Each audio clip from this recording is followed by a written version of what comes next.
Bismillahirrahmanirrahim. Assalamu alaikum warahmatullahi wabarakatuh. This is Dr. Najam, and I hope you all are fine with every aspect. So today's we are starting a new topical related about the thermal properties of matter and temperature. So today we have to discuss about heat capacity and specific heat capacity. So in today's session, we're going to discuss about the thermal capacity concept, or relate a rise in temperature of a body to an increase in its internal energy, and a bit concept of the melting and boiling point as well. So here, before we start that particular unit, please make sure watch this lecture till the end.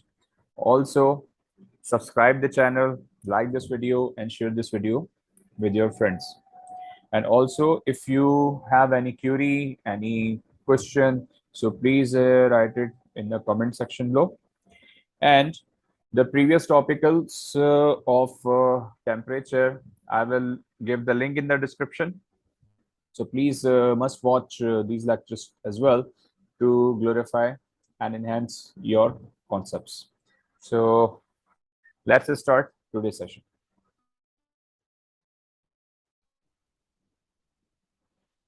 Now, in the last session, we have completed about the temperature.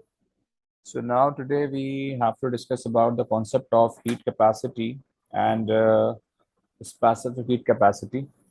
As we know well, one thing that is about the basic concept of energy, and we have already learned it in the previous session. That's what is energy exactly.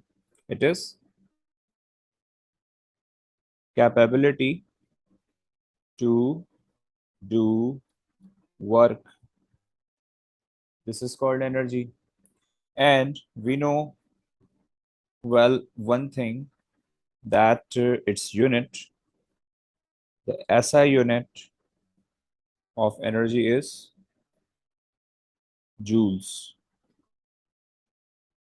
Okay, and we know well energy is transformed from one form to another form, right? So there is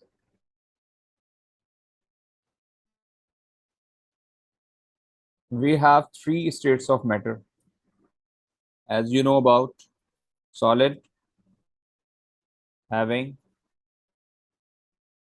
compact particles, liquids, semi-compact particles, and gas, no compaction between their particles.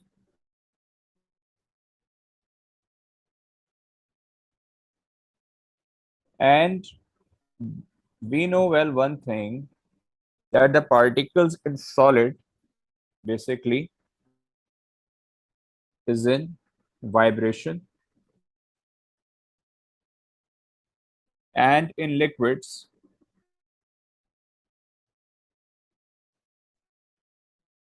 particles may, you can say, flow or a bit controlled motion. But what about gases, these particles moving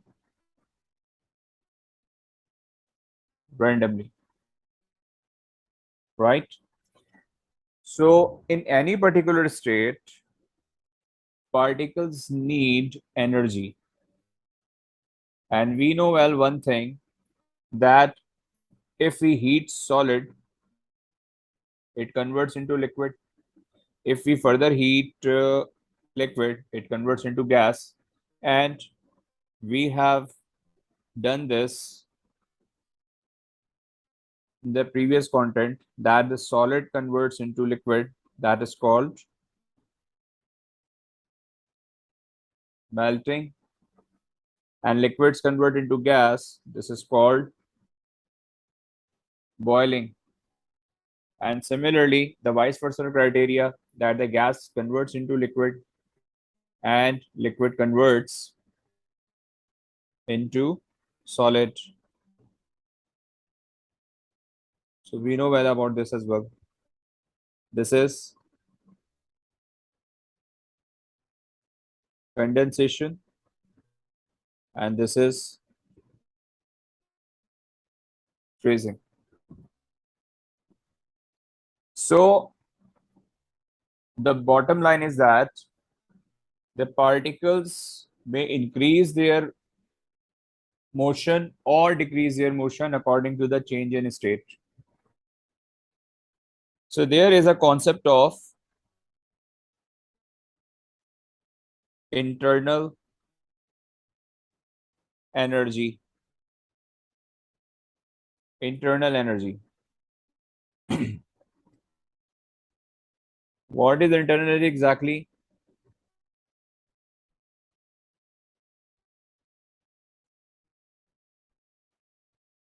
The particles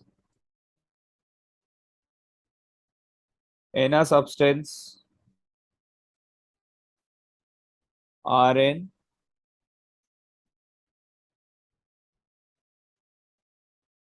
continuous motion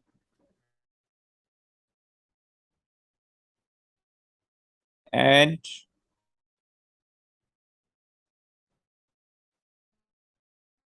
attractive forces, that you can say intermolecular forces, exist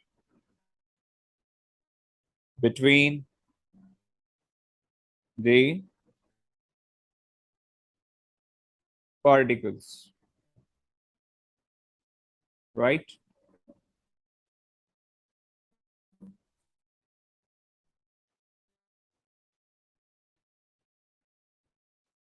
So the energy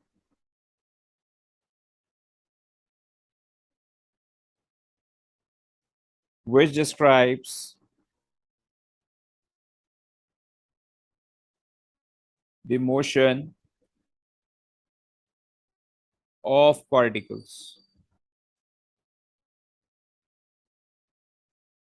called internal energy. And we can say that we are talking about in any particular state. So we can say that this point, that is the internal energy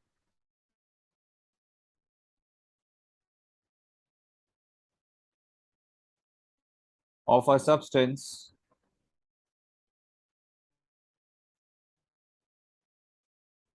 is the total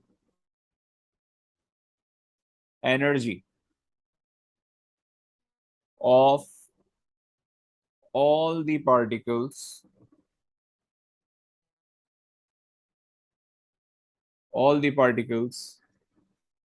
in the substance,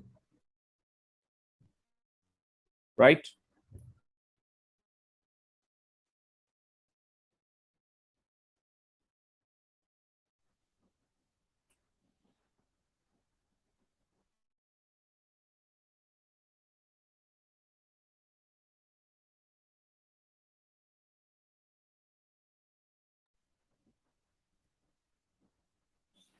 Now that we are talking about the internal energy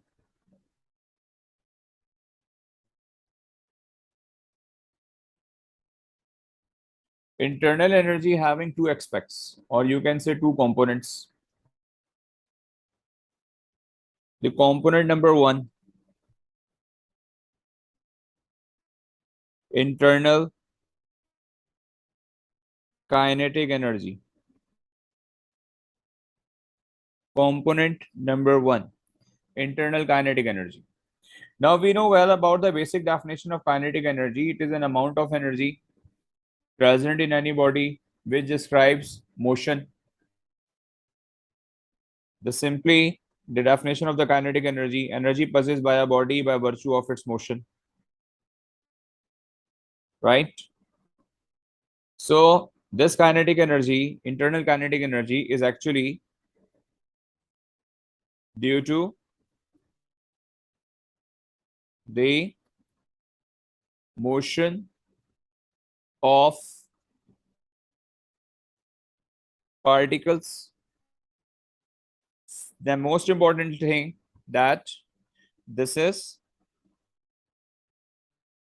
directly related to the temperature. As I say, I have a solid. So solid particles are compact arranged. Whenever we provide heat to the solid, solid converts into liquid. So particles actually gaining energy and increase their motion because their internal energy is increased. And remember that higher the temperature,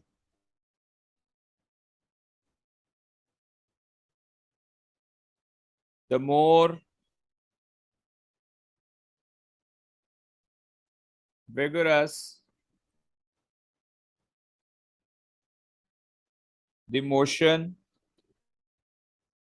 of particles. Vigorous mean very fast, right?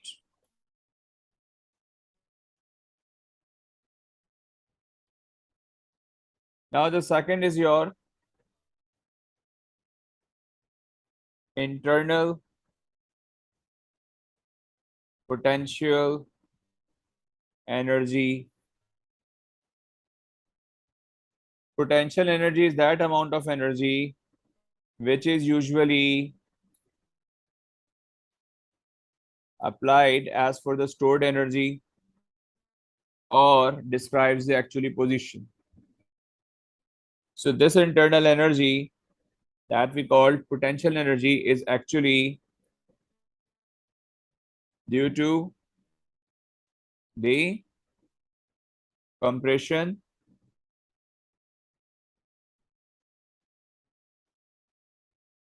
and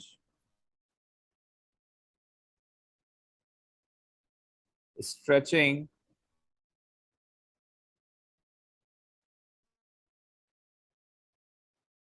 of the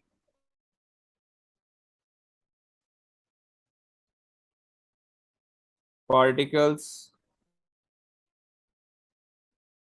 as they move. Second one, the second reason you can say that is amount of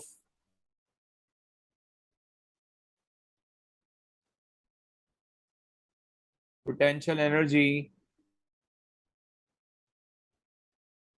stored in the bonds between particles depends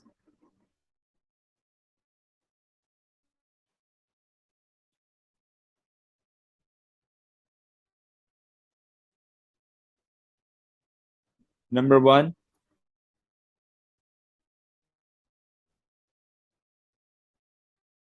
how far apart they are, and number two,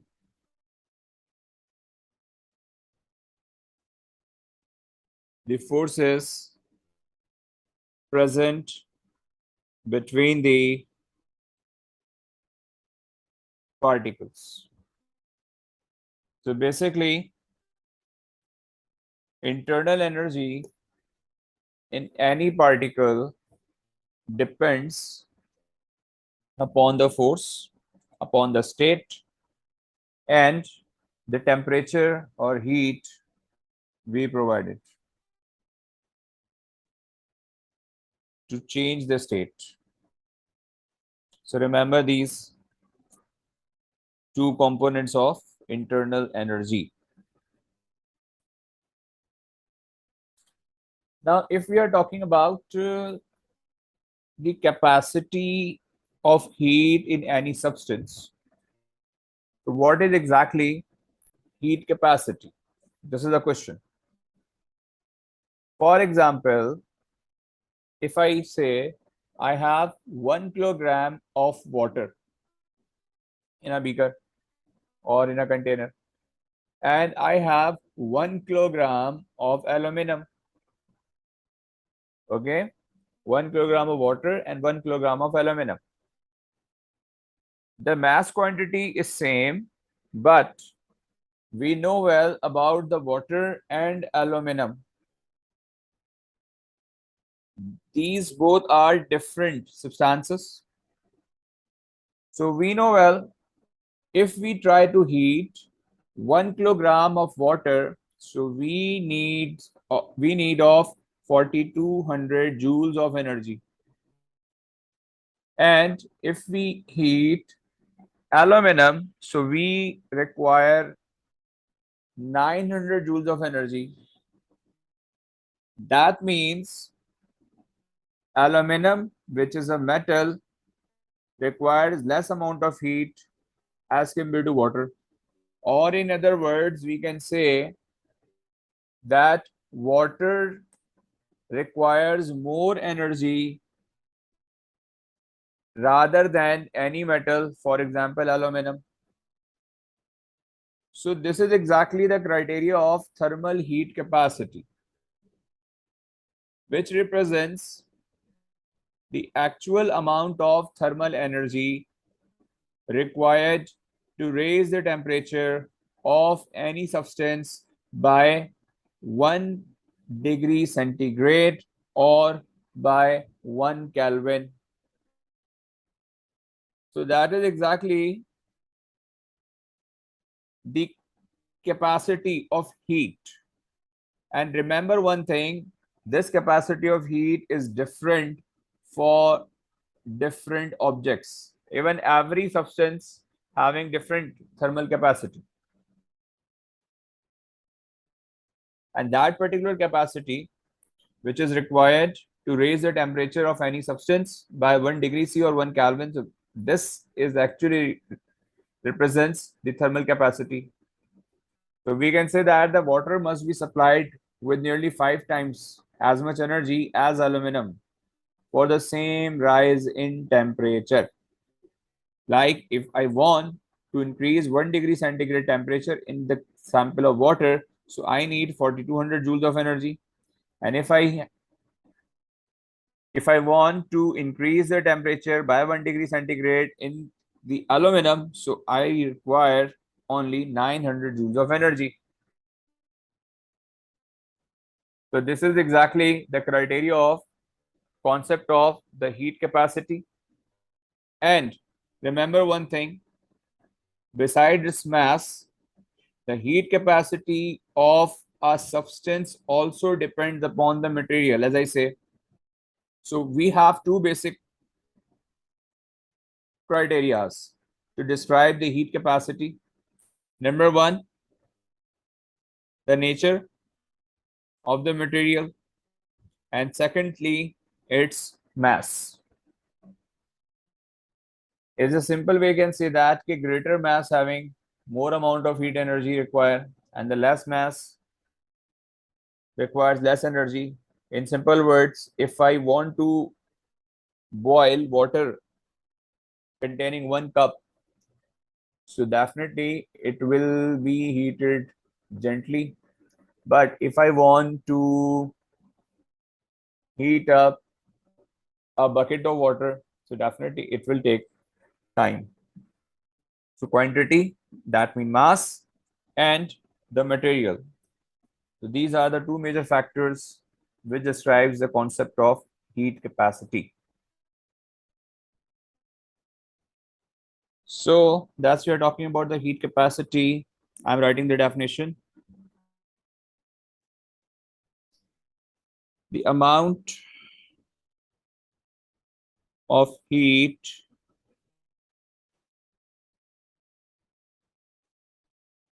mean thermal,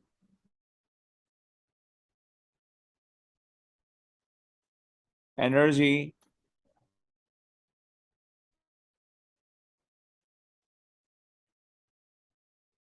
required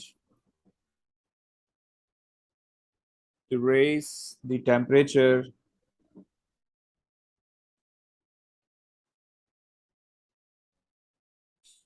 of a substance by 1 degree C or 1 Kelvin. So we can say that the heat energy is directly proportional to the change in temperature. And if we compute as equivalent, so that is your C. And what is C exactly? That is Q over delta theta. And we know well what is Q?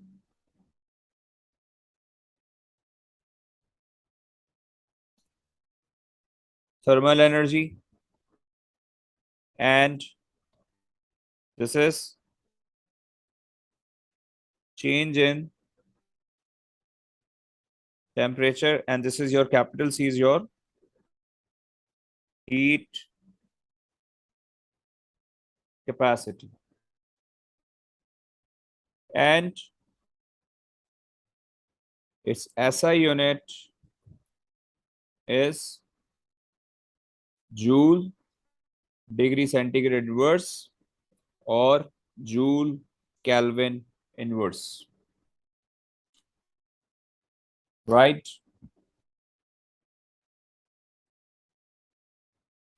And remember that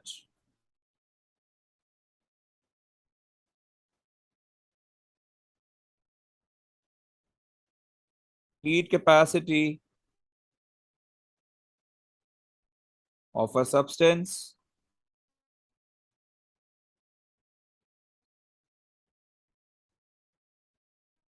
depends upon number one, mass of a substance, and number two,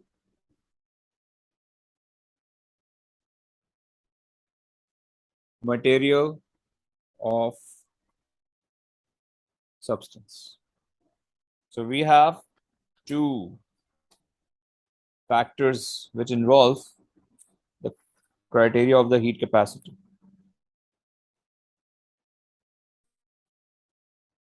What is exactly specific heat capacity?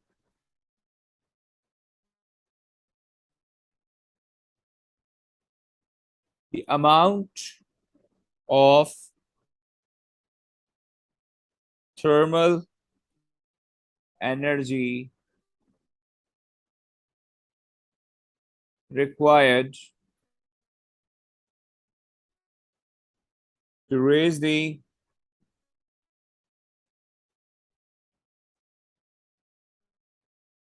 temperature of a unit mass. Unit mass mean of 1 kilogram of a substance by 1 degree centigrade or 1 Kelvin. So there is a specification of 1 kilogram or mass.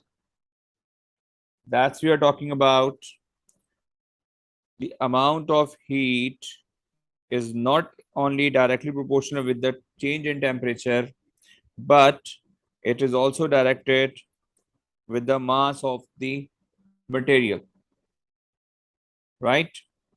So once, if I compute these two equations, so I can write as Q is directly proportional, not even for the change in temperature, but with the mass as well. So if I equate, so that is C delta theta into M, or Q is equals to MC delta theta. Or if I want to check what is C exactly, so this is Q over m delta theta, right? So this is exactly small c, and it is your specific heat capacity. Its unit is joule, kilogram inverse, Kelvin inverse, or joule, kilogram inverse, degree C inverse. Otherwise, m is your mass, and Q is heat, thermal, and delta theta is your change in temperature.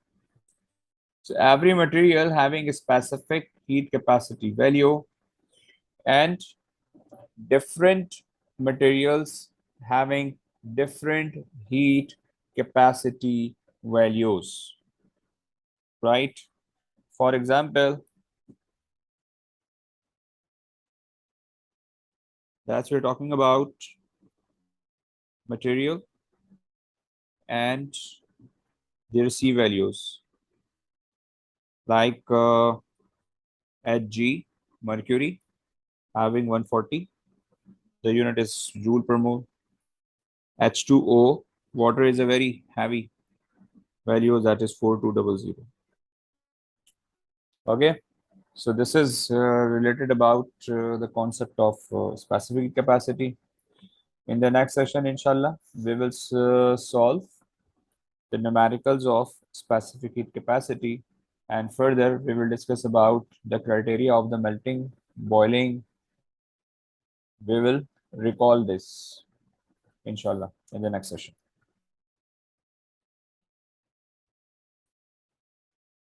So that's enough for this session from my side. Take care of yourself. This is Dr. Najam signing out. Assalamu alaikum wa rahmatullahi wa barakatuh.